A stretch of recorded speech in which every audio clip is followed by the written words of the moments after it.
首先喺討論支援性房屋嘅問題上邊，政府係有責任保障社區居民嘅安全同埋生活嘅環境。與此同時，我哋亦都支持支援性房屋，因為我哋相信社會有責任幫助有需要嘅人。我哋唔要二揀一，真正成功嘅支援性房屋必須能夠照顧有需要嘅住戶，同埋保障鄰里嘅福祉。而家最大嘅問題係咩呢？就係市政府幾乎冇監管嘅權力去影響呢個運作，因為呢啲權力主要喺 BC Housing 同埋營運機構手上。更令人失望嘅就係而家 BC Housing 仍然都未清楚交代營運機構係點樣揀嘅，入住標準邊個嚟決定，管理標準又係啲乜嘢？更重要嘅係，如果營運未達標或者社區造成重大影響，有乜嘢問責同埋改善嘅機制？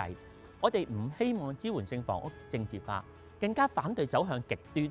譬如話，無論營運成點樣，我哋都反對所有支援性房屋。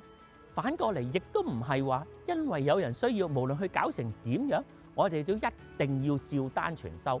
我哋嘅立場係二者不可缺一，只有咁樣先可以同時照顧有需要嘅人，保障居民嘅生活，咁樣先唔會將社區推向對立，分歧可以化解，凝聚共識，兼顧不同嘅需要。呢個政策先係一個有同理心、有責任感，真正做到安居樂業嘅社會。呢個先係一個 common sense 嘅 policy。